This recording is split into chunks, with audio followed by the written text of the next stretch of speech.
Rich mind ಸೆಟ್ಟಿಗೂ poor mind ಸೆಟ್ಟಿಗೂ ಏನು ಅಂತರ ಅಂತ ತಿಳ್ಕೊಳ್ಳೋಣ ಬನ್ನಿ.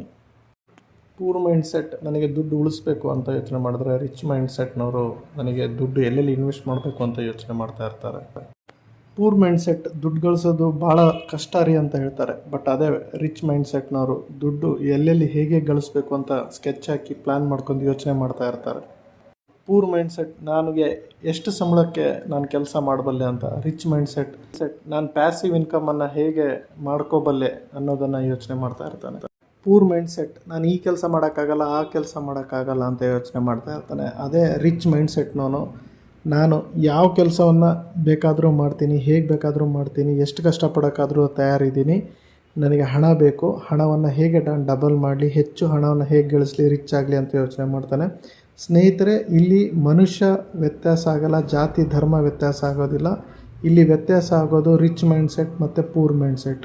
ನಿಮ್ಮ ಪೂರ್ ಮೈಂಡ್ ಸೆಟ್ ನಿಮ್ಮನ್ನು ಪೂರಾಗಿ ಮಾಡುತ್ತೆ ಹೊರತು ರಿಚ್ ಮೈಂಡ್ ಸೆಟ್ ನಿಮ್ಮನ್ನು ರಿಚ್ ಆಗಿ ಮಾಡುತ್ತೆ. ಈ ರೀಲನ್ನು ಸೇವ್ ಮಾಡಿ, ಈ ರೀಲನ್ನು ಪ್ರತಿಯೊಬ್ಬರಿಗೂ ಹಂಚಿ, ಈ ರೀಲಲ್ಲಿ ಹೇಳಿರುವಂತಹ ಮೈಂಡ್ ಸೆಟ್ಟನ್ನೇ ನಿಮ್ಮಲ್ಲಿ ಅಳವಡಿಸ್ಕೊಳ್ಳಿ. ನಿಮ್ಮ ಜೀವನ ತುಂಬ ಅದ್ಭುತವಾಗಿರುತ್ತೆ. Thank you very much. ಈ ರೀತಿಯಾದಂಥ ವಿಚಾರಗಳನ್ನು ತಿಳ್ಕೊಳ್ಳೋದಕ್ಕೂ ಸಬ್ಸ್ಕ್ರೈಬ್ ಆಗಿ. ರೀಲ್ ಜೊತೆಗೆ ನಾನು ಯಾವಾಗಲೂ ಹೊಸ ಹೊಸ ವಿಚಾರಗಳನ್ನು ತೊಗೊಂಡು ಬರ್ತಾ ಇರ್ತೀನಿ. Thank you very much.